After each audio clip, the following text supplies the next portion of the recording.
Tamo ideš. Ovo će da vozi auto.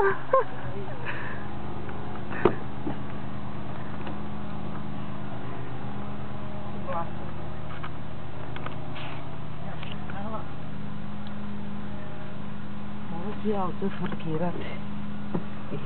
I sad ne može.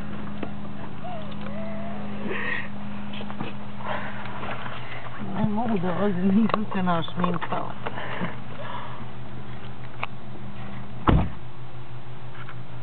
Ovako? Da. Ti si dugme, nisi upala motor. Jel moram kočnicu držati? Moraš. Već komplikacije. Šta sad? Nisi upalila motor. Pa šta ne? Nisi gurnula ovo? Ne znam ovdje. Sad, aj sad. Nisi gurnula ti sad. Jel drži malo ili Ne, samo? samo stisni. Jaoj, ajde vrčina je. Pa onda ne znam. Idi bre. Da ne držiš kočnicu, to je gas.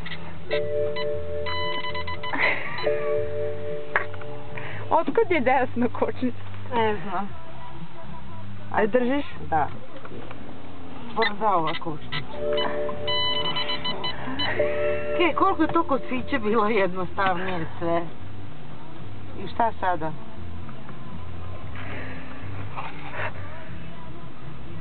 Idem skroz do kraja. Stisneš ovo sa strane, dugme. I onda vučem do kraja. Da, samo malo ga pomeriš, nema tu nigdje da ide. Eto da. Aha, da, driver. Gdje je žmigavac? Dole. Desno. Pa na listi na svim autima. Tamo. Pa levo, ali donje imaš dva dugmeta, ne? Gornje dugme. Ono je kruz. Kreći. Pa kreći ti. O, čoveče. Stvarno nije normalno. Idem desno? Da. Viš kako lako ide. Čo divno. Nisam se vezala. Pa da. Izleteću kroz to. Tako kočim i na toj